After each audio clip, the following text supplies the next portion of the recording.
Hello friends, today we will discuss the second theory of exchange rate, that is purchasing power parity theory. Last class actually we discussed the first theory, which is mint par parity theory. Mint means it is totally dependent upon a gold standard, what we read in the last theory. So this theory we will discuss what is the purchasing power parity theory. The purchasing power parity theory has been popularized during the interwar period by Gustav Cassel, the Swedish economist.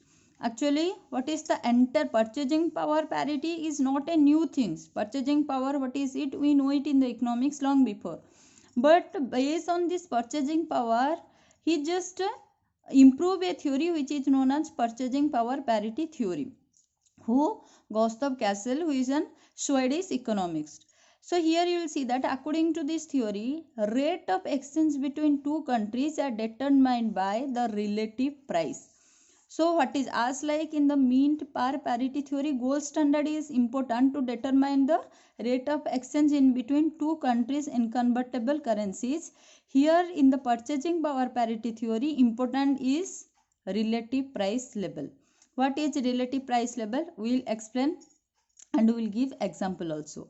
The actually rate of exchange must be such that the same amount of purchasing power, get it, the actually rate of exchange must be such that the same amount of purchasing power when exchange at that rate must buy the same amount of goods and service in both of the country.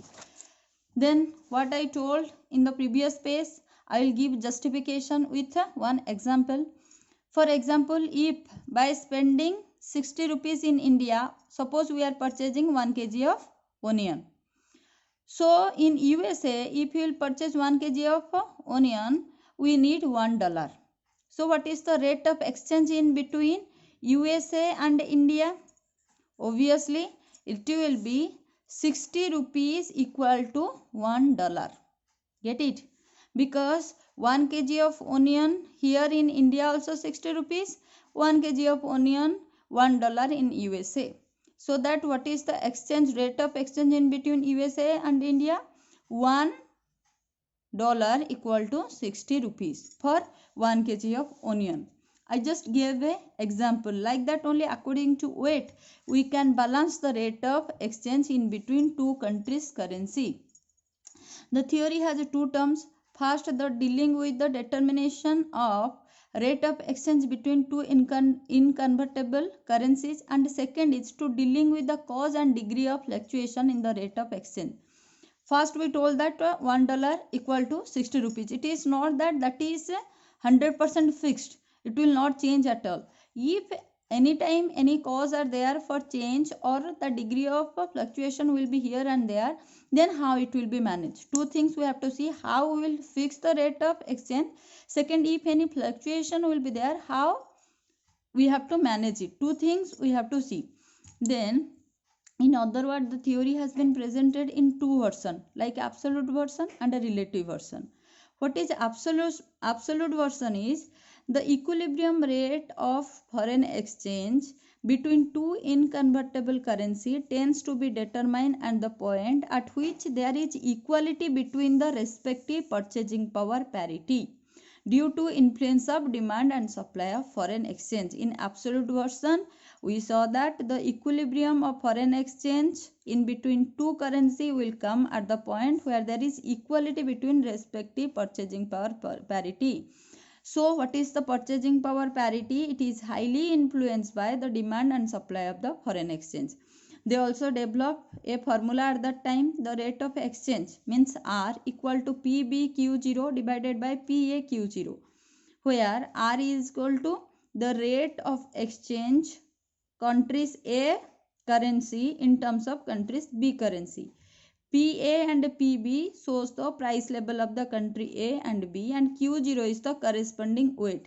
Here corresponding weight is very important also, because as I told that 1 kg of onion India 60 rupees and same 1 kg of onion in USA $1 rupees. So here you have to see that 1 kg what is the weight is there, that will be same in the both country. That is also important. So absolute version finished. We will go for the second part, that is relative version. The purchasing power parity theory measures changes or departure from the equilibrium rate of exchange. Get it? And the rate of exchange tend to rest at the point which express equality between the respective purchasing power of the two countries. That point, in which point we'll see the equality in between respective purchasing power, that point only we call the purchasing power parity point.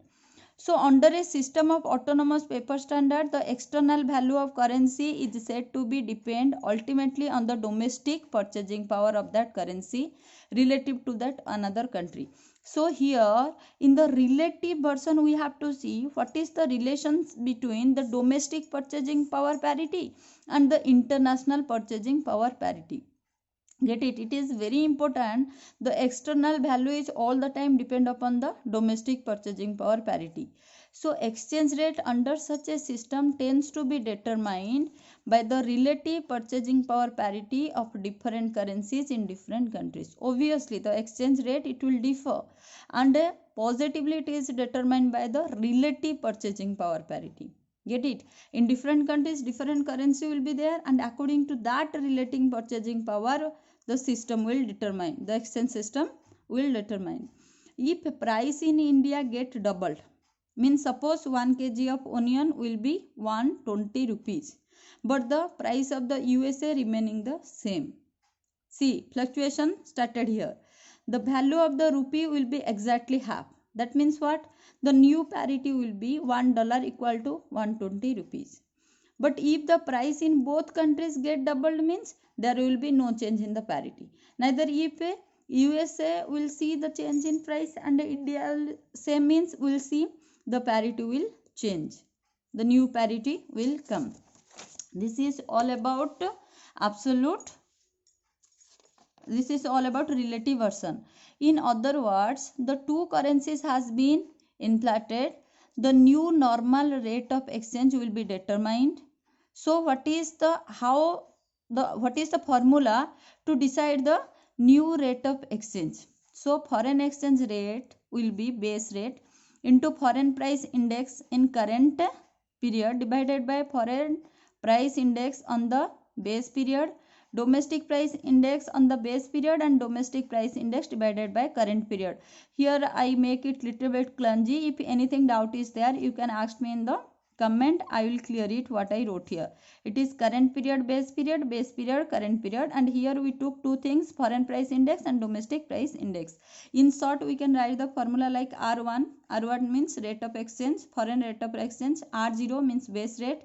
Then foreign price index we took P A1 divided by PA0, then PB. This is PB1. Sorry, this is PB1 divided by PA1, and here we took into, and if it will change means you will see that PB0 divided by PA0.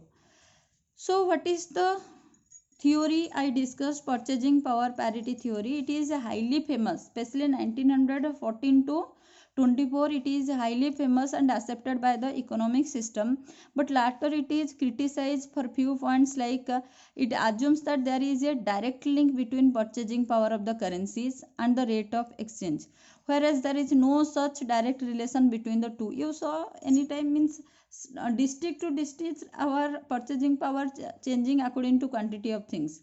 So on the basis of quantity of things we can't relate the international economy. Then it compares the general price in two countries without making any provision for the distinction between the price level of domestic good and that is internationally traded good. So many things are there, so many differences are there. We have to give the taxes, we have to see the boundary cost charges, so many things are there. That is defined the difference between domestic and internationally traded good. But they made, in this theory they made both the things are equal only. Then according to this theory, changes in the price level induce changes in the exchange rate, whereas in reality it is just opposite. That means it affects demand and then the price. Get it? Rather than all these criticism also there, but rather than Haveler very highly appreciated this theory. Okay, this is for today. Thank you class. If any doubt is there, please write me on the comment.